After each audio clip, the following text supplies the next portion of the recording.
अगर मैं कहूँ कि हम जिस हवा में सांस लेते हैं उसमें ऑक्सीजन का ज़्यादातर हिस्सा पेड़ों से नहीं आता। आइए इसको थोड़ा डिटेल में डिकोड करते हैं।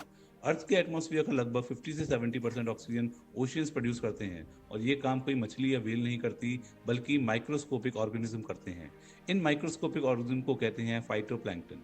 ये इतने छोटे होते हैं कि एक ड्रॉप पानी में हजारों की तादाद में मिल जाते हैं, पर इनकी क्वांटिटी इतनी ज़्यादा होती है कि ये पूरी अर्थ के ऑक्सीजन को बैलेंस करते हैं। फाइटोप्लैंक्टन सनलाइट यूज़ करके फोटोसिंथेसिस करते हैं, बिल्कुल प्लांट्स की तरह। बस फ़र्क इतना होता है कि पूरे समुद्र की सरफेस एक जायंट ऑक्सीजन फैक्ट्री की तरह काम करती है। अब अमेज़न जंगल की बात करें, अमेज़न को लंग्स ऑफ अर्थ कहा जाता है, पर साइंटिफिक रियलिटी ये है कि अमेज़न जितना ऑक्सीजन बनाता है, लगभग उतना ही ऑक्सीजन रेस्पिरेशन, डिकम्पोजिशन और फॉरेस्ट फायर्स में खुद कंज़्यूम कर लेता है।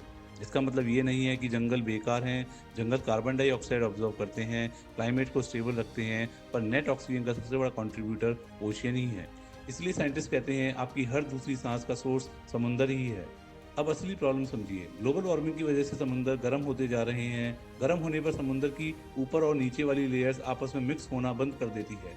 न्यूट्रिएंट्स नीचे की पानी में फंस जाते हैं और सरफेस पर रहने वाले फाइटोप्लैंक्टन को अपना खाना नहीं मिल पाता। रिजल्ट, फोटोसिंथेसिस स्लो हो जाता है, फाइटोप्लैंक्टन की पॉपुलेशन गिरती है और ऑक्सीजन प्रोडक्शन धीरे धीरे कम हो जाता है। आज दुनिया के कई ओशियन रीजन्स में ऑक्सीजन डेड जोन्स बन चुके हैं, जहां मरीन लाइफ सर्वाइव नहीं कर पाती। तो क्लाइमेट चेंज सिर्फ टेम्परेचर का इशू नहीं है, ये ऑक्सीजन सप्लाई का भी इशू है। अगर ओशियंस फेल हुए तो ट्रीज अकेले एटमॉस्फेयर को ऑक्सीजन नहीं दे सकते। इसलिए जब हम समुद्र को पॉल्यूट करते हैं, प्लास्टिक फेंकते हैं या क्लाइमेट चेंज को इग्नोर करते हैं, हम सिर्फ एनवायरनमेंट को नहीं, अपना फ्यूचर डैमेज कर रहे होते हैं।